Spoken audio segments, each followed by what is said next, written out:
Hi, my name is Vanessa Lech. Today's video is going to be about the U.S. Department of Veterans Affairs.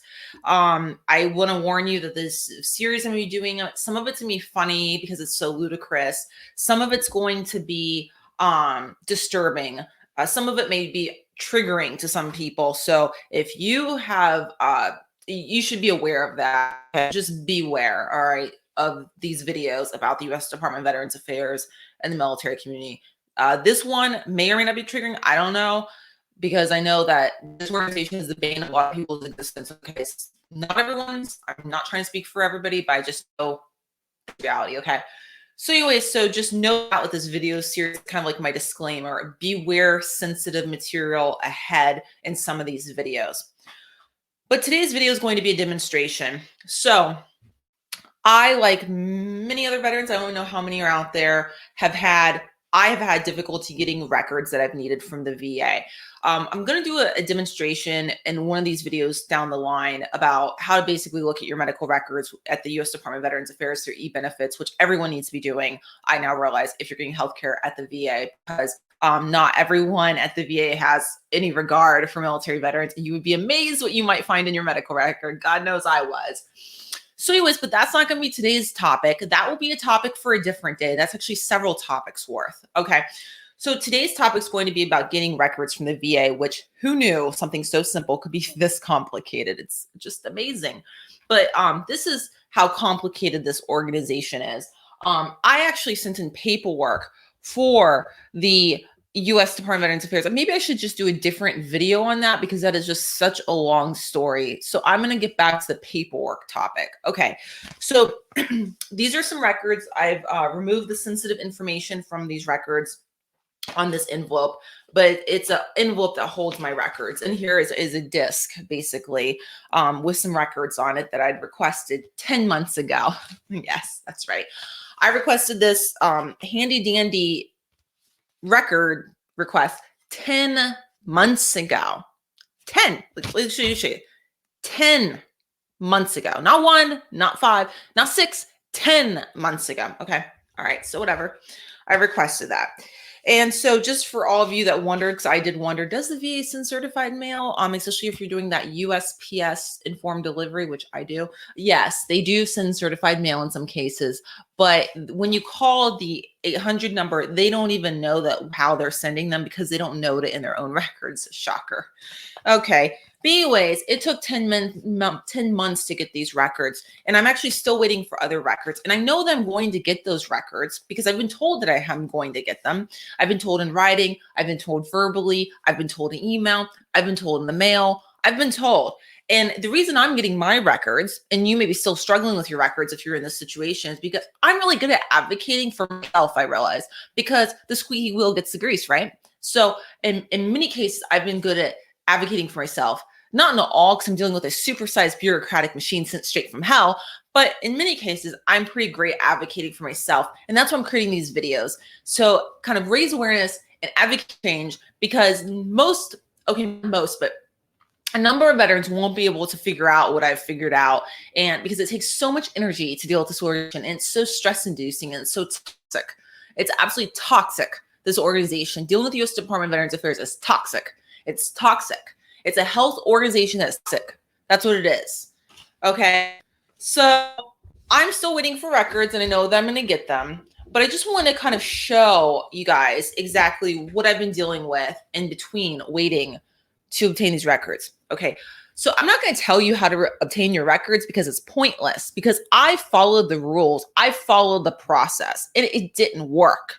And that's what I've learned about the U.S. Department of Veterans Affairs and its allies, which I will talk about in later videos, like the Equal Employment Opportunity Commission, which I don't trust because I've dealt with them and I think they're part of the problem, not the solution. The Merit System Protection Board has been crippled by Congress's lack of support. The Office of Special Counsel, definitely couldn't rely upon them back when I was whistleblowing at the VA as when I was an employee many years ago. Okay. I have just learned that following the rules, the U.S. Department of Veterans Affairs is very rule oriented. it's like you're the only one following the rules. I was the only one following the rules. And so as a veteran, I'm the only one following the rules, it seems like most of the time. And as a, when I worked there, I was the only one following the freaking rules. And there's no accountability or justice at the U.S. Department of Veterans Affairs. And in fact, they're insulated from any form of accountability or justice whatsoever, I have learned the hard way. And so I'm not going to tell you how to request your records, because you're going to follow the process, and the process will betray you because it's designed to fail by the people in management that work there, that don't respect the rules, that just want their big checks, that just want their benefits and management, and that view things like us, like me, as just another number. My name is Vanessa Lech. Don't forget it. I refuse to be a number at the U.S. Department of Veterans Affairs. And that's why I'm making this video series, to really illustrate some key points here. Okay. So I followed the rules. I filled out the forms. I requested my records. 10 months later, I finally got this, but it wasn't because of the record request. It was because I kept complaining to everyone and their mother about the fact that I put in so many requests for these records. I put in these requests multiple times. I duplicated the request. I resent the request. I faxed these requests multiple times. I called the number, the 800 number. I called the U.S. Department of Veterans Affairs, Veterans Experience Office, VEO, White House hotline, okay, in complaints, like my regular number. All right. I'm sure I probably reported and complained to somebody else too. I just don't know what, because it's like this very complicated labyrinth this organization is. And it's like you're just constantly getting the runaround. And I actually have learned more about this organization than many of the people that work there, which makes it to when people talk with me, they really struggle at the VA because they don't know what they're talking about. And I actually have a clue. All right. And that's why I mentioned in my new book, Anger Management, that I know a thing or two about managing one's anger, because this department, the U.S. Department of Veterans Affairs, has been the bane of my existence since I got out of the military. All right. So I'm getting my records not because I followed the rules. I did that too. And not because the VA followed the rules. No. It's because I just wouldn't shut up. And I just kept complaining and calling and resending my requests a bazillion times. And finally, I got part of my records, and I anticipate that I'll get the rest soon here. Okay. So Eugene, who I interviewed, I'm going to link to that interview somewhere around my head. And I will also, which I may or may not be able to, because I'm filming this is like alive. I don't know if I'll be able to technically, but if you're listening to the podcast or you're watching the video, check in the description below if you're interested, because I actually marked the section of the hour plus long interview with Eugene, aka VA Madness, aka the irate veteran. And basically he talked about how he actually hired a lawyer to help him to get some records. He needed some different records for himself. And that lawyer spent months and months and months and months and months and months and months trying to get these records to no avail.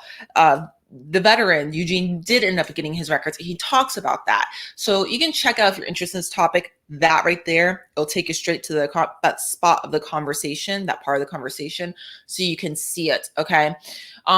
But the Hills and Ponton CCK law, which I will link somewhere around here if I'm able to.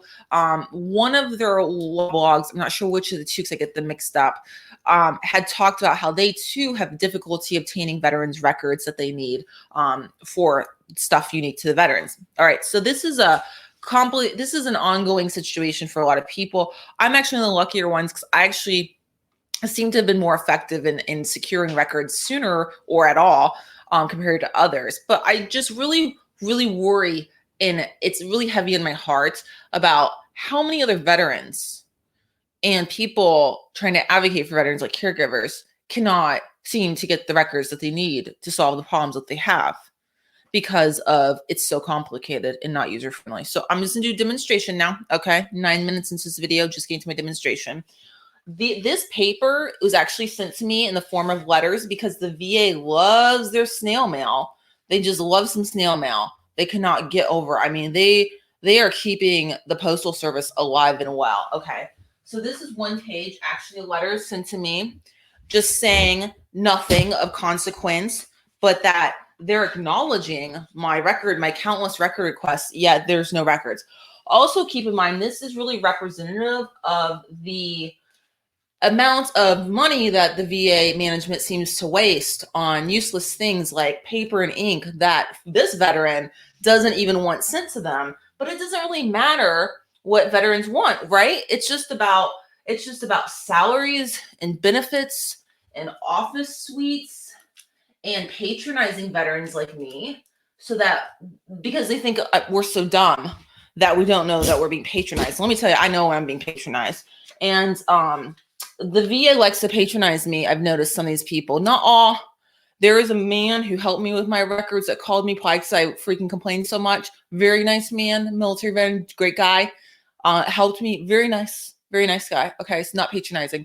But I will tell you that at the Alexandria, Louisiana, U.S. Department of Veterans Affairs Medical Center, there's some people have been patronizing me. And that happened as recent as last week. And I see you guys, if you're watching this, I know you've been patronizing me. Okay, because I'm not a moron. Despite what you may think of veterans being, not the sharpest. And it's really obvious that many of the people in management at the VA don't respect veterans and don't even like us. It's pretty obvious, but they like to keep that party line of, oh, we're serving veterans. We love veterans. No, you don't. You just love your paycheck. You love your paycheck. That's what you love. You're not committed. You're not dedicated. You don't even care. And I'm aware. I am aware. Now, I did leave some of this paper at home, unfortunately, because I've gotten so many letters, I've started losing track of them. And I'm just wondering, can I wallpaper the whole wall? But no, I don't think I can. So that's good news. I can't wallpaper my entire wall with letters from the VA. Okay, and I have whited out my sensitive information on here. So not to worry, guys. I'm concerned about my privacy too. Okay, so that's all the letters, and that's not all of them, but that's all the ones I have handy from the U.S. Department of Veterans Affairs that they have mailed me. This is it. So I couldn't quite wallpaper the whole wall with them, but certainly was able to get a pretty good head start. Was able to do that. Yeah, so it's like, let's see, 1, 2, 3, 4, 5, 6, 7. I think I got 8 or 9 letters easy about my record request, which I still only have part of after 10 months. But, this was 10 months ago, so whatever. And, there's this thing called HIPAA where it's supposed to actually, provide people with their records, and this would kind of fall under that. So I thought, I don't know, maybe I'm wrong. I just assumed. But, I understand that U.S. Department of Veterans Affairs will just, they can just do whatever they want. We do what we want. We're Veterans Affairs, right? Yeah. So anyways, that is this video. My experience with records at the VA that, still waiting for any day now. They just make everything so complicated. It's just always the runaround and ignoring you and blowing you off and talking about acronyms. I said many years ago, I'm convinced there's an overpaid government civilian working that invents acronyms just to make all of our lives more complicated. Okay, so that's it for today. Love to hear your experiences about record requests at the U.S. Department of Veterans Affairs. You can leave a voice message for the podcast. I may or may not feature it in the future. It is public, FYI. And also, if you leave a comment for the YouTube channel, then it will be public. Go ahead and subscribe, follow the podcast, subscribe, the YouTube channel, whatever the case. So that this information will get out there and we can go out and spread some awareness about how challenging life is for so many veterans dealing with U.S. Department of Veterans Affairs and also the people that work there, because there are many great people work mostly in subordinate positions that probably won't work there for very long, let's be honest, because of how they're treated. But, the managers sure will. Okay, that's it for this video today. Bye.